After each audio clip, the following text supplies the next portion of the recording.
بسم اللہ الرحمن الرحیم۔ شروع اللہ کے نام سے جو بڑا مہربان نہایت رحم والا ہے۔ حضرت علی رضی اللہ عنہ نے فرمایا، جتنا پریشان ہو اتنی نماز پڑھو، کیونکہ جتنی نماز پڑھو گے اتنی مدد آئے گی۔ انسان کے کچھ ساتھی بھی ہیں اور کچھ دشمن بھی، لیکن اسے اپنے آپ کو کامیاب بنانے کی جنگ خود لڑنی پڑے گی۔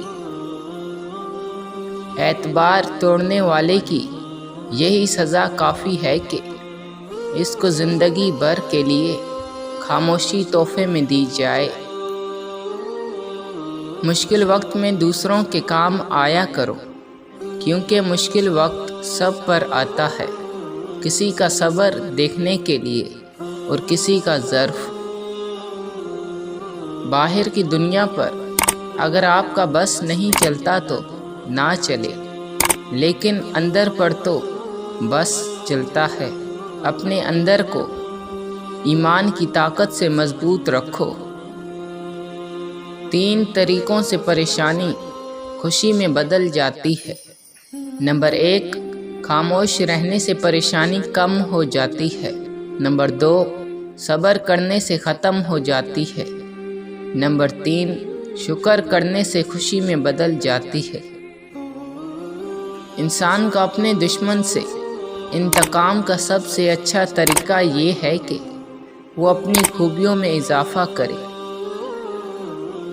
اپنی زندگی میں ایسے لوگوں کو شامل کرو جو کبھی آئینہ اور کبھی سایہ بن کر ساتھ رہیں، کیونکہ آئینہ کبھی جھوٹ نہیں بولتا اور سایہ کبھی ساتھ نہیں چھوڑتا۔ ہر کام کی زیب و زینت ادب سے ہے، اور ادب راہ الہی کا پہلا زینہ ہے۔ حسرتیں انسان کو نیلام کر دیتی ہیں۔ تعلق کی مضبوط دیوار کی بنیاد میں ہمیشہ کسی ایک فرد کی انا دفن ہوتی ہے۔ بہت ہی مختصر کہانی ہے، زندگی کچھ بھی نہیں فانی ہے۔